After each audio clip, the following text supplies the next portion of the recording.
külas ehitanud üks peremees endale uue maja. Aga vana tont tahtnud ka seal elada ja võtnud endale korteri ahjumüüri alla. Teinud nüüd peremees mida tahes või läinud kuhu tahes, ikka olnud vana tont tagurpidi vankriotsa peal või reepära peal kaasas. Kui naine peremehe pastlaid leotanud, siis vana tondi naine leotanud oma vanamehele ka, leemepajas või taariastjas.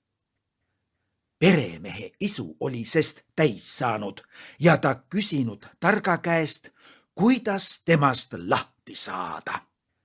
Tark õpetanud. Tee, et sa lähed kuhugi välja. Sõida üles soo, vilista ja huika seal. Küll hundid tulevad ja ta ära võtavad. Mees oli läinud koju, käskinud naisel pastlad likku panna, et tahab homme varahommikul Saaremaale rukkeid ostma minna.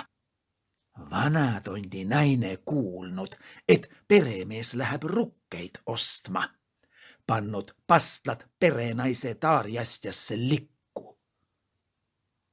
Peremees oli tõusnud juba ööpimeduses üles ja asunud teele.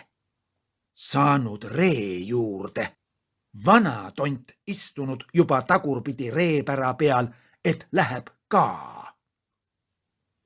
Saanud suure soo peale, kui mees huiganud korra.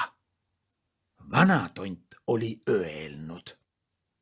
Mis sa huikad öösel? See ei ole ilus. Sedasi võib õnnetus juhtuda. Mees öelnud. Aeg naa igav. Mis sa ajaviiteks muud teed? Natukese aja pärast mees vilistanud õige valjusti. Selle peale jooksnud 3 hunti ree taha. Tõmmanud vana tondi maha, sinist suitsu jäänud veel järele ja olnudki vana tont kadunud. Mees pööranud hobuse ümber ja sõitnud koju tagasi. Perenaine tulnud vastu ja peremees rääkinud talle, et sihukesed lood olid.